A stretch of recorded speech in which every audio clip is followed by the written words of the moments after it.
by Vishnu situated within him. Sri Krishna is Akila Rasamrita Sindhu, the ocean of all rasa. And he has no connection with the slaying of demons.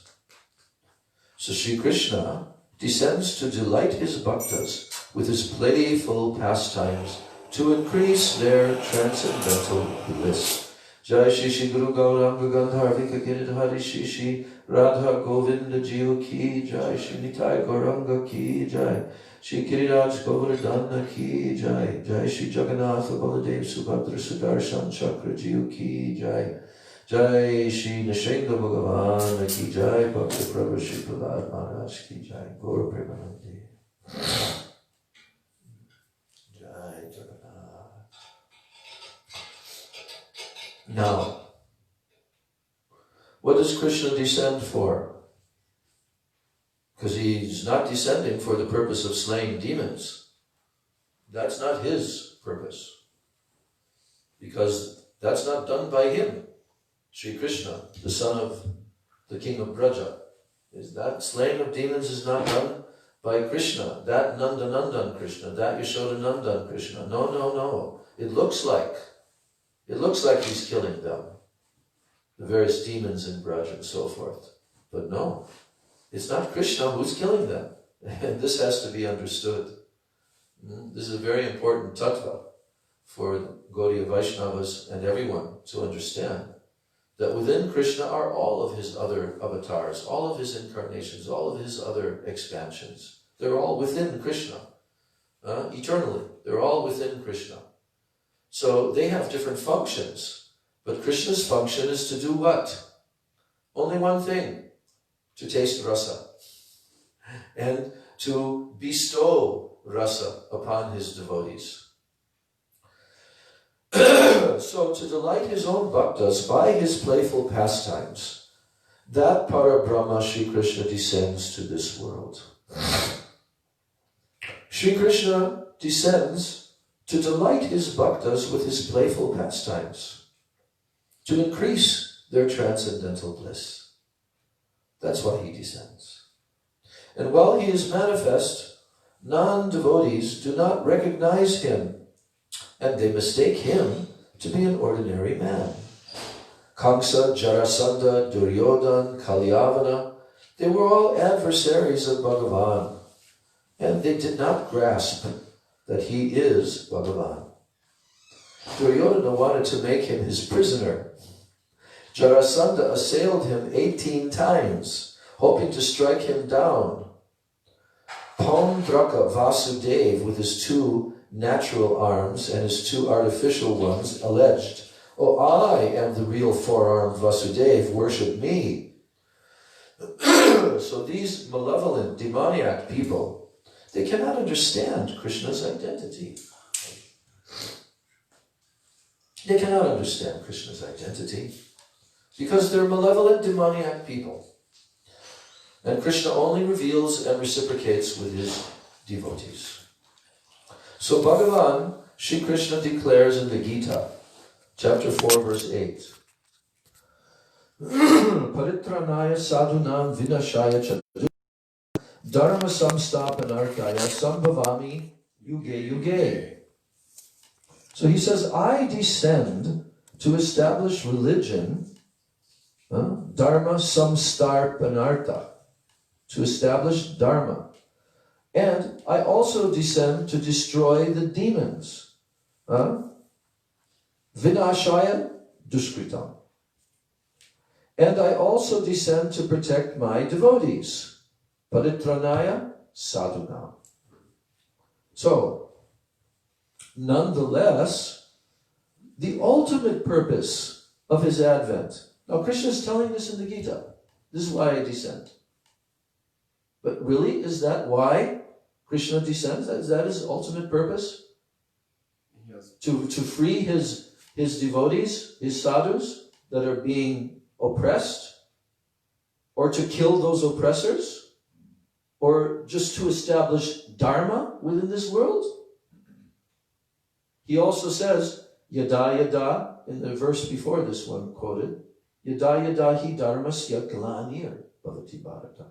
Oh Bharata, I descend whenever and wherever there is a dharmasya glani. That means, yes, a decline. Glani means, what is the word Prabhupada uses in the Bhagavad Gita purport? It's like a weakening. Dharmasya glani means that Dharma has now been tampered with and weakened. So, he says, Yada yada hi dharmasya glanir bhavati bharata abhyuttanam adharmasya. Abhyuttanam adharma means when adharma is increasing. Whenever that's increasing. Abhyuttanam adharmasya. Then tadatmanam shrijami aham.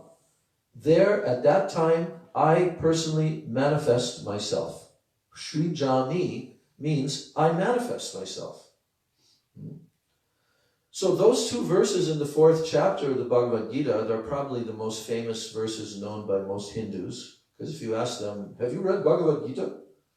And if they want to impress you that they have read some Bhagavad Gita, they know like one shloka. And then maybe a second one about karma. Just do your duty, just do your work, just do your karma. That's their understanding of Bhagavad Gita. Because they've never studied Bhagavad Gita at all, especially under the guidance of a bona fide spiritual master.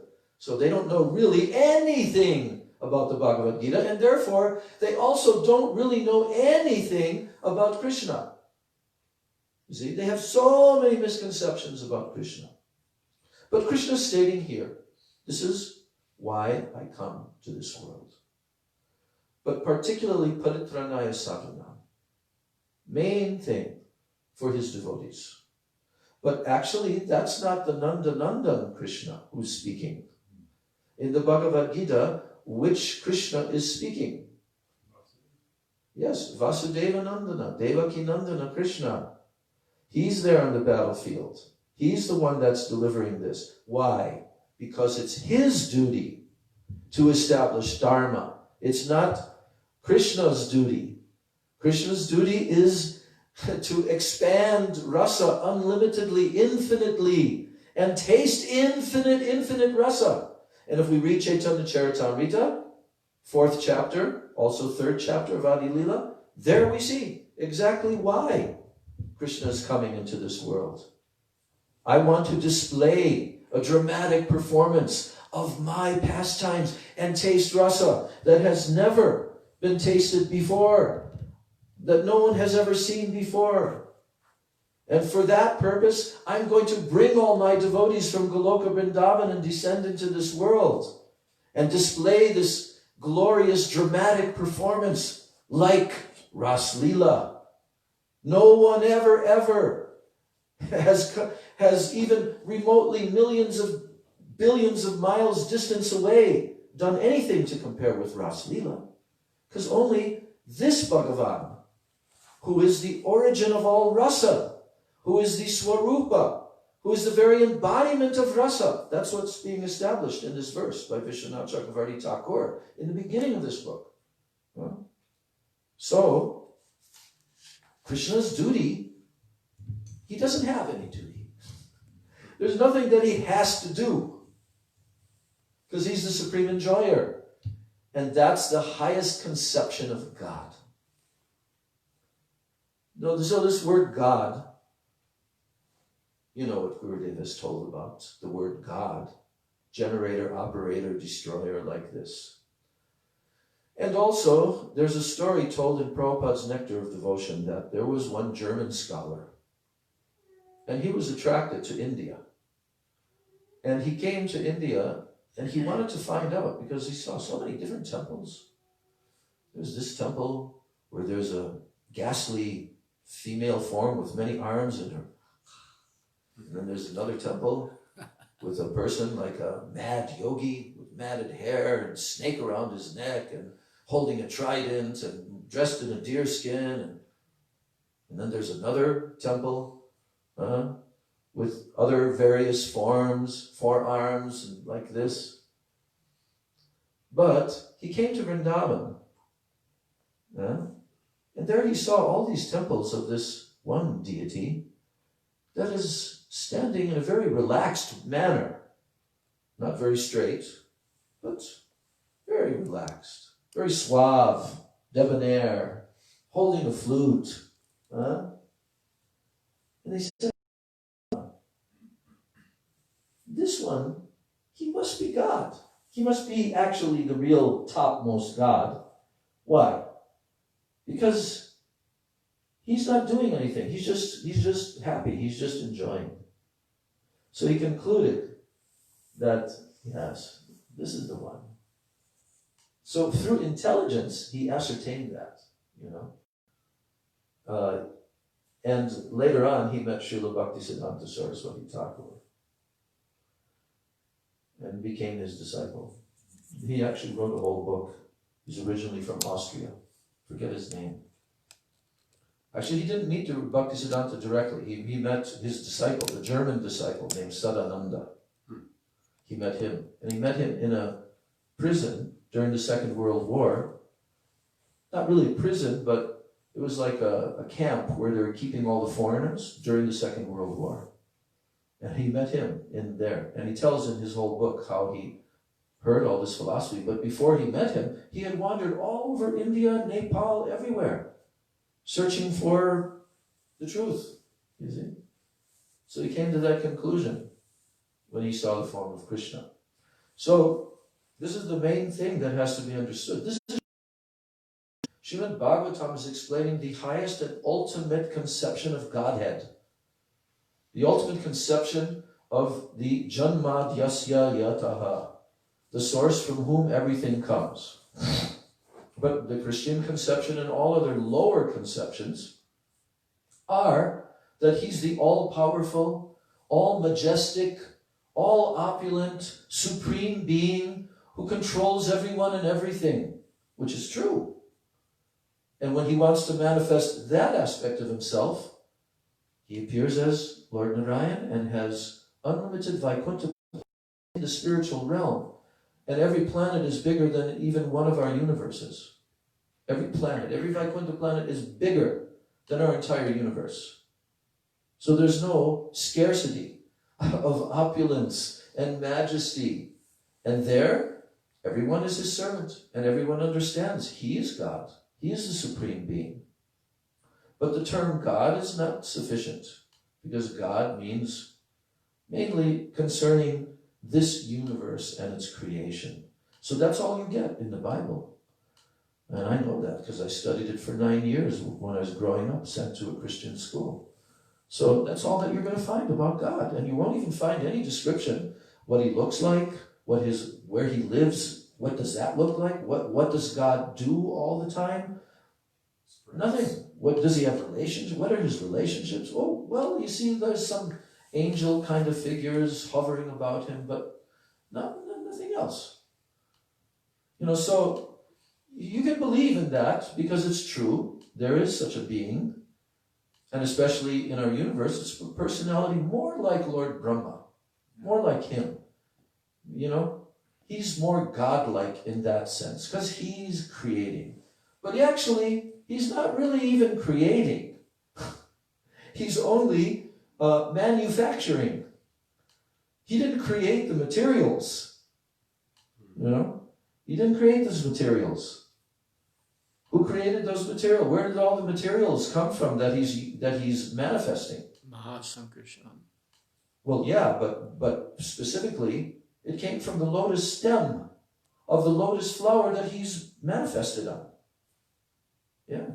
After he did his meditation, after he heard the word, the two-syllable tapa, which he was so vastly intelligent, he was equipped in this way from his previous lives. Now he's going to play this role. So he's given all this incredible intelligence, and he understood. As soon as he heard the word tapa, okay, I will do tapa. He understood. And he did for thousands and thousands of years, celestial years. Then he became enlightened, and that's the Brahma Samhita. What he envisioned. You'll not find any scripture, any literature, anywhere in the world, in any religion, that has such a presentation as the Brahma Samhita. Therefore, it came from Mahaprabhu's own hand, his own lotus hand, when he went to South India, and he got this 5th chapter of the Brahma Samhita, which is all that we have. And that's where the whole song, Govindamadi Purusham Tamaham Bhajami. And that's why Srila Prabhupada recorded this in the West. He recorded it more than once. Why? Because here is the conception of God that everyone now needs to learn and to know. But there is touching upon rasa. It's touching upon that. But not expanding upon it. So you're being introduced to Bhagavat Tattva. Bhagavat Tattva. So that Siddhanta, that complete, perfect conclusion is given by Brahma.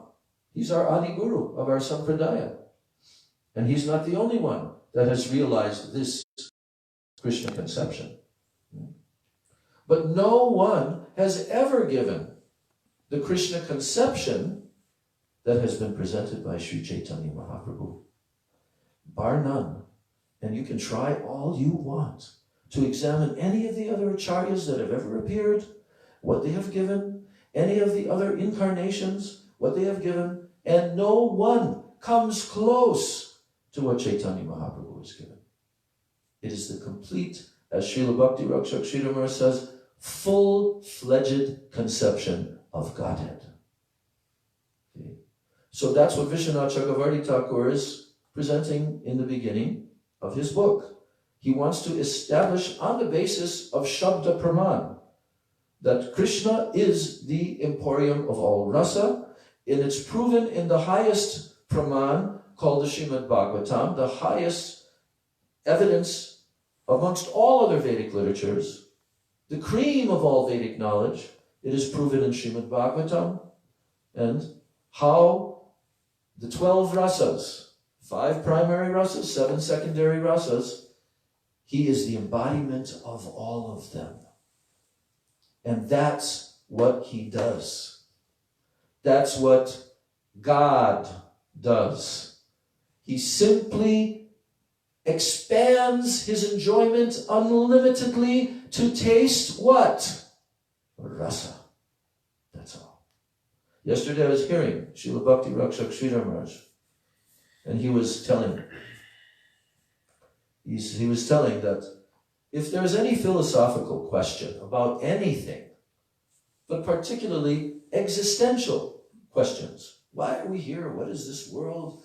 Why are there so many varieties of living entity? Why are we suffering? We have this body that is always suffering, and our mind, and all the suffering is everywhere. Yeah, there's a little bit of enjoyment, but mostly it seems to be all suffering. Why? Why? Every single question that can be asked, there is one answer that can answer all questions. One single answer that will answer all questions. You know what that answer is? Raso vai saha. He is rasa. This understanding of rasa is the very purpose of his existence. He existed before anything. He never did not exist. He's always been the embodiment of ecstasy. Ecstasy personified. That's God. So when I heard that about Krishna in the very beginning, and I heard that he has a spiritual body, okay, because in the Christian concept, you can't quite understand, well, what is his body made of, or what you know. Well, we have this physical body. Does he have a body kind of like this, or what, you know? Does he have all these organs inside, and heart and brain, and what's his body made of? I mean, he's manifesting this material, all these matter, and we see what the matter is, so what kind of source is he? But there's no knowledge given there.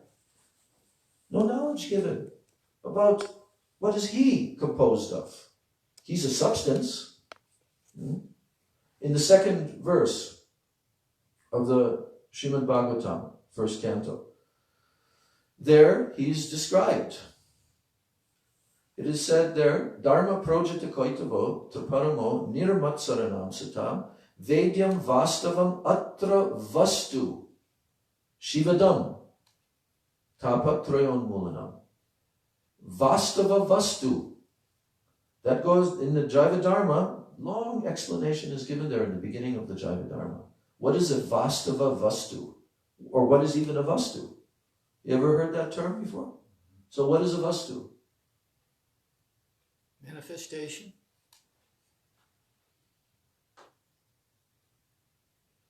Paradigm? Huh? Paradigm? No. Is this a situation, like being situated? No.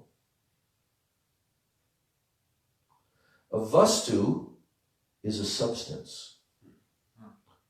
It's a thing, okay? But it's a substance. And there are two types of vastus.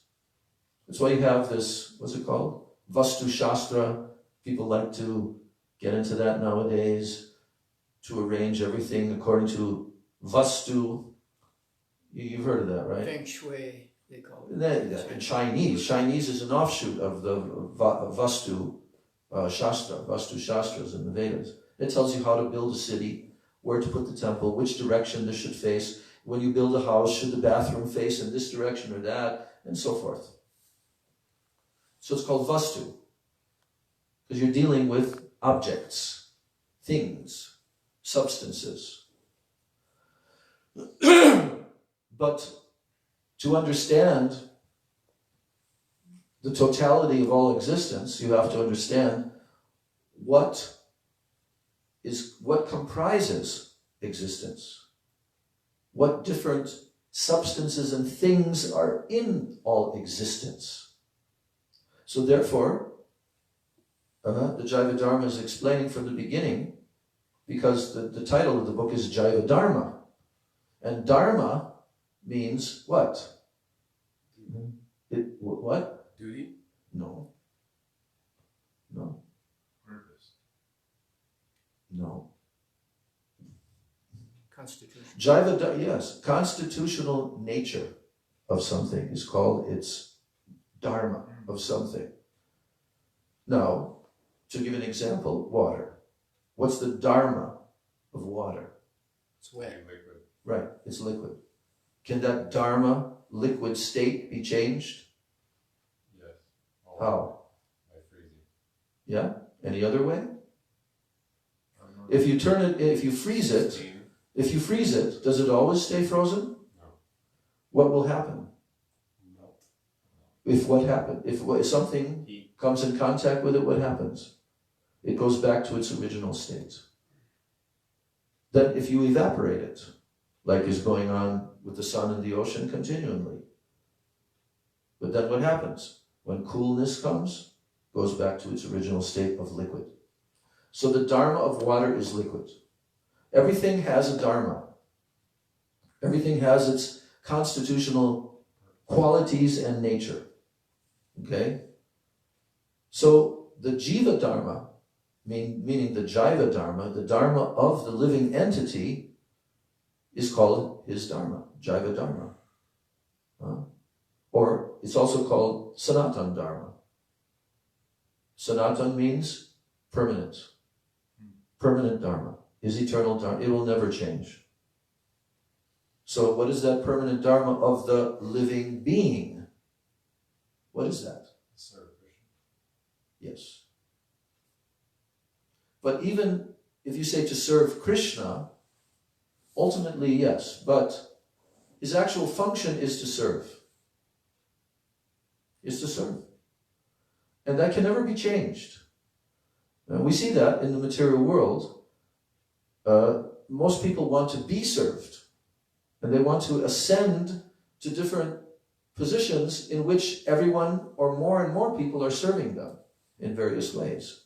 Because they feel that I'm the recipient of the service and therefore I am meant to enjoy this service. So kings, they become completely intoxicated by this absolute position that everybody is my subject and they're all serving me and I'm the enjoyer and all of that. But that's actually not the real truth, because you have a function towards them as a king or as a president or whatever to protect them. And that means you're their servant. You're thinking that you're the enjoyer, but actually you're not. Now, this is why in the human society, only one system of governing of the citizens will work. It has to be a system of an enlightened, a completely transcendentally pure personality who occupies that position of authority, who is fully aware that he is not the authority, that Bhagavan is the authority. That kind of king is called a Rajarshi, Raja Rishi. He's a saintly king. So only such a person in human society is actually capable of governing the human society. And that's why the whole battle of Kurukshetra took place. 60 million people slaughtered on the battlefield. Why? Because Krishna wanted to establish such a personality on the earth planet at that time, which was Maharaj Yudhisthira and the Pandavas. Because Duryodhana was not of that nature. He was a demon. He was asuric. And he wanted to enjoy everything. So, and therefore, in order for him to try to gain the throne and the authority and everything, he had to cheat and lie and everything else. And even murder, he tried to murder everything. So that's what the demoniac type of leaders are. Because they're not enlightened and they don't understand what is the real dharma of the living entity. So in Vedic civilization, there can only be one type of ruler, Rajarshi. And the whole universe, by the way, is governed in that way. There are varying degrees of elevation amongst those leaders, but they're all subjects and servants of the Supreme Personality of Godhead. They're all aware that he's the one, not us. Even Lord Brahma, who has the highest position, he's fully aware that he's just a tiny little servant. And then when Brahma comes in contact with Krishna in Braja Vrindavan, that Krishna, then he really understands that he is way beyond me. That's one of the favorite chapters, the prayers of Lord Brahma, of Srila Bhaktivedanta Bharati Maharaj. Almost every year he would go over all those 40 of the prayers of Lord Brahma after he tried to test Krishna, you see. And then what did he pray? He prayed, let me just become a tiny little stone in Braj, in Vrindavan. My whole big position is nothing. Let me just become a stone in Braj Vrindavan. He understood how great is Vrindavan. How great is that transcendental land of Krishna, which is flowing with rasa, even the pebbles and the stones. So let me become a stone in Vrindavan, so that those exalted personalities that are millions of times greater than me, like the sweepers, who have the duty every day to sweep and clean the village of Vrindavan, and they're sweeping, and their feet, they have to wash and scrub their feet at the end of their duties, and they use a stone for scrubbing their feet. So I want to become that stone. If I can become that stone, my whole existence is completely fulfilled. So, Sri Krishna descends to delight his bhaktas with his playful pastimes, to increase their transcendental bliss. That's why. For his bliss and their bliss. Right? He descends to increase his bliss. And while he is manifest, the non-devotees, they do not recognize him. They mistake him to be an ordinary man. Kamsa, Jarasandha, Duryodhana, Kalyavana. They were all adversaries of Bhagavan, and they did not grasp that he's Bhagavan. Naham prakashak sarvasya yogamaya samavrita. Krishna states that in the Bhagavad Gita. This is his tattva. I am not manifest to everyone. Yogamaya samavrita. For them, I'm covered by my yogamaya, so they can't perceive me. Mudho yam navijanati. These mudas, they're foolish, and they cannot understand me. So, Duryodhana, he wanted to make him his prisoner. Jarasandha assailed him 18 times, hoping to strike him down. Pandraka, Vasudeva, with 2 natural arms and 2 artificial ones, he alleged, I am the real 4-armed Vasudeva, worship me. So these malevolent, demoniac people, they cannot understand Krishna's identity. So Bhagavan Sri Krishna declares in the Gita, Paritranaya sadhunam vinashayatam driskritam dharma samstapanartaya sambhavam yuge. I descend to establish religion, to destroy the demons, and to protect the devotees. But nonetheless, although he's stating, the ultimate purpose of his advent is to delight his devotees, to taste rasa, and to allow others to relish rasa. Thus, surely he descends of his own sweet will. In this manner, Sri Krishna has been described as the Rasa Swarup. We should remember that term, Rasa Swarup. The very form of rasa. So that's what he is. He is the very form and embodiment of rasa. We can use the word ecstasy.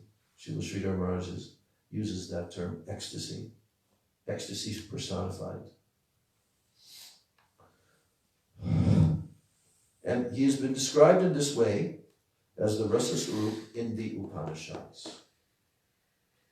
But Sri Krishna is not only the embodiment of rasa, he is also Rasaraj.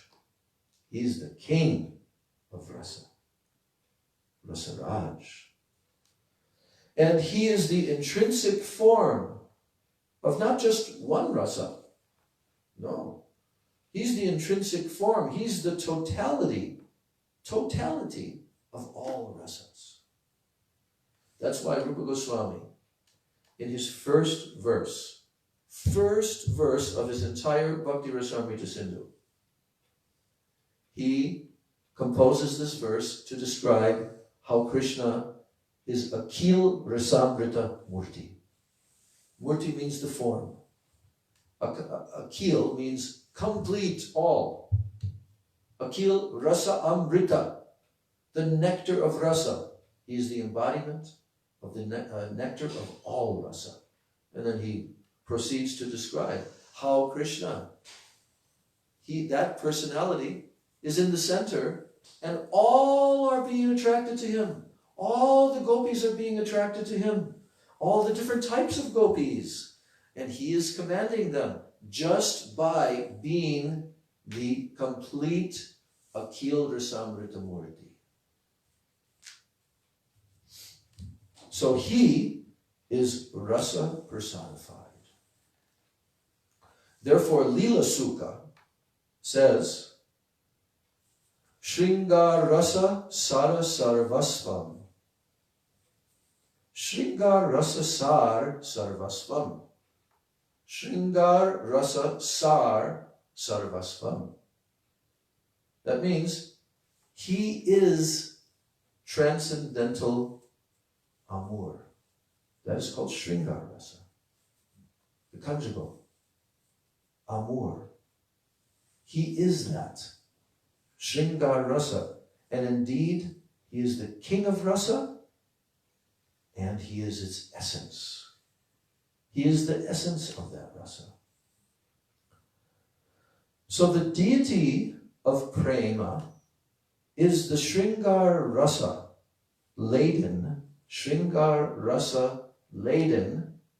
Brajendra Nandan Shyama Sundar Radhakanta. He is the very deity of prem, and the Shringar Rasa laden, Brajendrananda. You can't get anything greater than this. Nothing. Look, even from a point of view of logic, what's everybody chasing after here in this mundane plane? What's the ultimate attainment of their lives? What's the ultimate fulfillment of everyone? Bliss, happiness, enjoyment. Yeah, but what type? There's so many different types. There's a particular type. Wealth, women, fame. Women. Women. The conjugal. The conjugal is the main number one. It's the Adi Ras. It's the original rasa from which all the other rasas come. So anybody that has managed to get this thing, some money, some wealth, some this, the fame, this, that, anybody that has managed to acquire that, if they ain't got the other thing, they're not happy. They're not satisfied. They have to have the ornaments there and the enjoyment of the adiras, the conjugal. So the point is that from any perspective of analysis, it will be concluded very easily that this is really what's driving everyone, is the driving force. And in the lower species, it's also there, not in the same elaborate way, but it's still there also. It's the driving force. Yeah? And all the other rasas are depending upon that. So in the material world, in the mundane category, this is the highest. So why? Why is it the highest? Because reflection. Yeah, because everything comes from the original source. Everything comes and emanates from the original source. And that original source is the supreme conscious being. Okay? So there's no debate about that. Anybody can try to give their atheistic opinions and so forth, but it's very easy to conclude by even simple analysis that it must be a conscious being. And then you read Prabhupada's introduction to the whole Srimad Bhagavatam, and he goes through that step by step. There has to be a conscious being. There has to be a conscious controller. And that conscious controller is living being, as life, as consciousness, life force. But the objective, now, what is the nature of that supreme? Because whatever emanates from that supreme, it will also have qualities similar to the supreme. That's why we see that it's been arranged in nature that when living beings beget other living beings, they have similar qualities, nature, appearance, so many things are all there. And it's all arranged through the mechanism of the material nature and the DNA structure and this and that. But it's very obvious. So similarly, the Supreme Being, who has so many emanations and so many amshas, so many parts and parcels, they have the qualities that he has. But of course, not to the same extent. And their attractions are the same. What they acquire in their lives is always the driving force of Adi Rasa, Madhurya Rasa. Therefore, in its pure form, it is there in the highest way, Shringar Rasa, in Brajendrananda Shyamasundar, who is rasa laden, who is the king of all rasa, the emporium of all rasa. So, Jayadev Goswami also says in his Gita Govinda, Saki, O Saki, Shyamasundar is Shringar personified. Shyamasundar is Shringar personified. It is for this reason that the writers of Rasa Shastras, they say, Rasaha Shringara Mayam Shyamala Krishna Daivata. The hue of transcendental amour, Shringar, is Shyam. Shyam. Let's try to comprehend this. The hue, meaning the color, right? The hue. The very hue of transcendental amour, Shringar. It is Shyam, the complexion of a fresh monsoon cloud. That form of Krishna, his transcendental, rain cloud-like complexion of Shyam, is Shringar Rasa. It is Shringar Rasa. It is nothing other than that. So it is established that Sri Krishna is its deity. The deity of Shringar Rasa. That is Krishna. So when we see Radha and Krishna, they are the deities of the Shringar Rasa.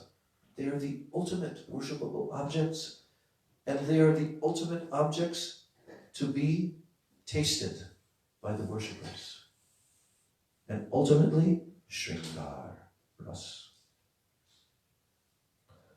So it is established by Shruti, Smriti, and so on, that just as Bhagavan Sri Krishna, he chooses to descend in the dynasty of the Yadus, and Bhagavan Sri Ram in the dynasty of the Raghus, so Bhagavan also manifests within his bhaktas hearing, vision, mind, intellect, and so on.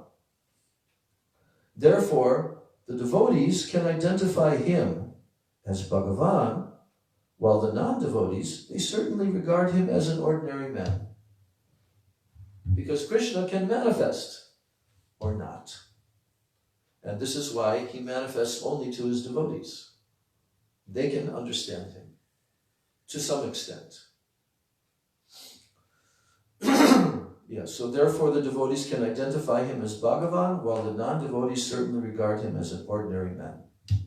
And then to end this section of text 3a, which we are now completing, then tomorrow is 3b, that Bhakti Devi is self-manifesting. That's a wonderful topic. It goes on and on, how Bhakti Devi is self-manifesting. But to end this section now, he quotes from Bhakti Rasamrita Sindhu, Atak Shri Krishna Namadi Nabhaved Grahyam Indriyai Sevon Mukhehi Jivado Swayam Eva Spurati Adha. Therefore, the transcendental names, forms, qualities, and pastimes of Sri Krishna cannot be perceived with the gross material senses. They automatically manifest themselves on the tongue and on other senses of one in whose heart an eagerness has awakened for the transcendental service of the Lord. Sevon Mukata. Sevon Mukata. That means, there's an eagerness to serve Krishna. When that comes, Sevon Mukata, that's the only way that Bhagavan, his name, form, qualities, pastime, everything can be realized. Because this gross material body has only these very, very dull senses in comparison with the transcendental spiritual body, right? They're so imperfect. So they can't directly perceive Krishna because he's completely transcendental. How your eyes can perceive this transcendental object? No. He is not perceivable. So that's why it's saying, Na bhaved grahyam indriyai. But he has all ability to make himself perceivable to our senses if he wants. He has that full ability to completely manifest himself to our senses if he wants. There's only one criterion that has to be there. It's called Sevon Mukata. It has to begin with the tongue. Beginning with the tongue. Hare Krishna, Krishna Krishna, Hare Hare, Hare Ram, Ram Ram, Hare. That tongue has to serve Krishna. That tongue has to begin to chant about Krishna and to taste Krishna Prasadam. And then the whole body and all the senses and the mind and everything, they will become absorbed in Krishna's service. And service is the only thing that will enable the jiva to know and experience and realize Bhagavan. So if somebody's devoid of that, nothing. They cannot understand him at all. Even if they're great jnanis and scholars and philosophers, scientists, they can't understand him at all if they don't have submission, if they do not accept that they are the servants of him and they serve. So this is the only way that someone can realize the transcendental nature of Bhagavan, Sri Krishna. So for a person to accept, to adapt the process of bhakti yoga in their life is the most fortunate position of any living entity in the whole universe. And no one is above this. All, from the topmost, Brahma, all the way down. They all must accept their position of servitude to the Supreme Lord and engage their senses in his service. And when the senses are engaged in his service, under the guidance of pure Vaishnavas, then realization will come. Purification, everything will come from that. So this Madhurya Kadambini is a treasure because we'll be describing how to do that. What is the process of doing that? What will be experienced by the devotees as they perform this exercise of engaging their senses in the service of Krishna. So many different topics are there about different levels of bhakti. And then ultimately, there are so many different types of bhakti. There is also bhakti abhas, which resembles bhakti, but it's not really bhakti. So that topic will be discussed thoroughly, because it is only through Uttama Bhakti, pure bhakti, as Gurudev has described thousands of times, that one can enter into the realm of rasa. Only through Uttama Bhakti, then one can gradually be qualified to experience directly and taste bhakti rasa. We've heard that attempting to serve is a form of bhakti. Yes, it is. Sure. Because there's an intention, there's a mental, right? There's a mental exercise. I'm going to try to serve. I'm going to try. I'm going to try to live with these people, these Hare Krishnas, and hear about Krishna, and then I'm going to go out and do my service and whatever it is, digging ditches or planting seeds or whatever it may be. But the person begins to engage his senses.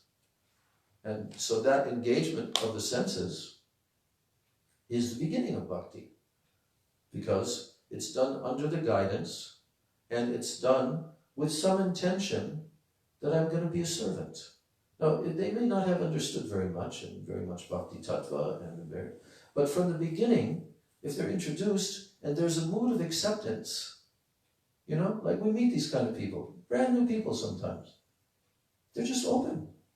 Yeah, that sounds really good. Yeah, I'm going to do this. I'm going to chant. I see you people chanting. Yeah, I'm going to chant also. I'm going to learn about this as well. So from the very beginning, that element of Shraddha is there. That's the beginning of bhakti, is it not? Ado Shraddha. Rupa Goswami described, in the beginning there's Shraddha. And where does that Shraddha come from? It comes from Sukritis, Bhakti Unmukha Sukritis of previous lifetimes. then Shraddha can begin.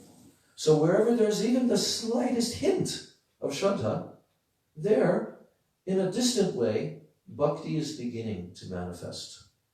That whole science is there in Rupa Siksha, when Chaitanya Mahaprabhu was describing, teaching Rupa Goswami in Rupa Siksha, how it begins from that, from Shraddha. So Gurudev also explained that this Shraddha is not really a material phenomena.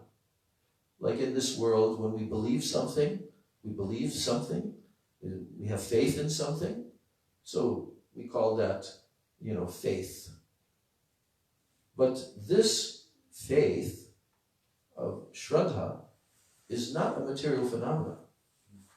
It's not just a mental phenomena, that certain thinking process in the mind to believe something. No. In the material world, there are many different types of faith. That's why, the 17th chapter of Gita is divisions of faith. Before Krishna ends the whole discourse, divisions of faith. According to the material modes of nature, people have different faith, right? You can give many examples of that. But this is not material faith. Shraddha, as Gurudev described, it's a very interesting way in which he described it. He said it is the last fraction of praying. You know what a fraction is, right? A fraction is what? Portion. Yeah, portion. And it can be a fraction of a fraction of a fraction, right? Right? So when praying comes to it, he used the term the last fraction, meaning that you can't really break it down any further. This is the tiniest little minute constituent of that thing, right? So he said it's actually praying. When I heard that from Gurudev the first time, it was like, whoa. Because it was never stated in that way before that. I never quite understood it in that way. But in actuality, it is. That Shraddha is Bhakti Devi. That is endowing the jiva with the first beginning step that he can have some Shraddha in Krishna, in the process of bhakti and all of that. And that is awarded to the jivas by mercy. That's the whole discussion is going to come on that.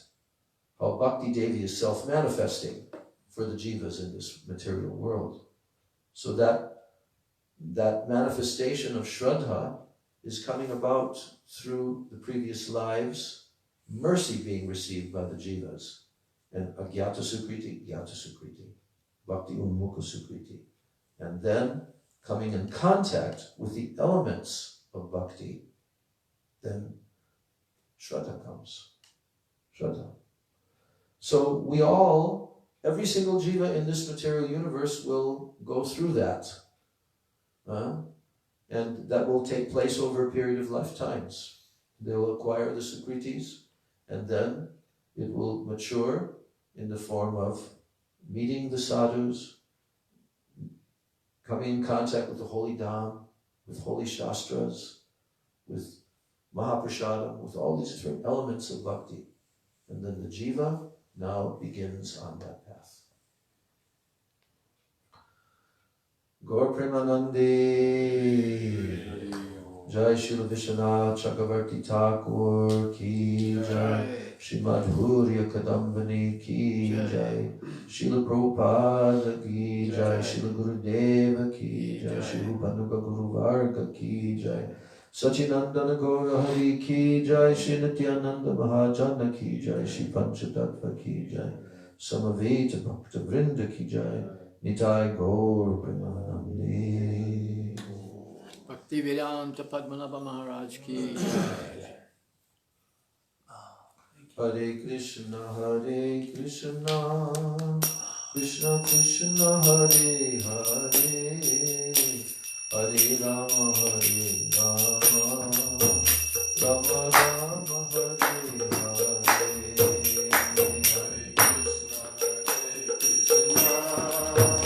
Krishna, Krishna Hare Hare,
Vikar Shri Guru Gauranga Gandharvi Girinai Shri Radha Vinod Bihari Ji Radha Govinda Ji Ki Jai. Jai Natilila Brishto Vishnupad Paramahansastatara Sata Shishilesi Bhaktivedanta Swami Maharaj Shri Prabhupada Ki Jai. Natilila Brishto Vishnupad Paramahansastatara Sata Shishila Bhaktivedanta Narayan Goswami Maharaj Ki Jai. Natilila Brishto Vishnupad Paramahansastatara Sata Shishila Bhaktivedanta Bharati Goswami Maharaj Ki Jai. Natilila Brishto Vishnupad Paramahansastatara Sata Shishila Bhakti Rakshak Sridhar Goswami Maharaj Ki Jai. Shishi Rupanuga Guru Varga Ki Jai. Prem Se Kaho Shri Krishna Chaitanya Prabhu Nityananda Shri Advaita Gadadhar Shivasadi Gaur Bhakta Vrinda Ki Jai. Shishi Radha Krishna Gopa Gopi Govardhan Dwara Shavanatmaka Shri Braj Mandala Dham Ki Jai. Shyama Kunda Kundi Yamuna Ganga Tulsi Bhakti Devi Ki Jai. Shri Jagannatha Baladev Subhadra Sudarshan Chakra Jiyo Ki Jai. Bhakti Vigna Vinashana Shri Nrsinga Dev Ki Jai. Bhakta Prabhu Shri Prahlad Maharaj Ki Jai. Charadam Chara Sampradaya Chara Acharya Ki Jai. Ananta Govinda Ki Jai. Tribhuvana Pavana Harinam Samkirtana Ki Jai. Tribhuvana Mangala Harinam Prabhu Ki Jai. Hare Krishna Mahamantra Ki Jai. Samaveta Bhakta Vrinda Ki Jai. Nitai Gaur Premanande Hari Hari Bo. Vrindai Tulsi Devai Priyai Keshavasya Cha. Krishna Bhakti Hari Devi Satyavachai Namo Namaha. Vancha Kalpatarubhyascha Kripa Sindhubhya Eva Cha Patitanam Pavanebhyo Vaishnavebhyo Namo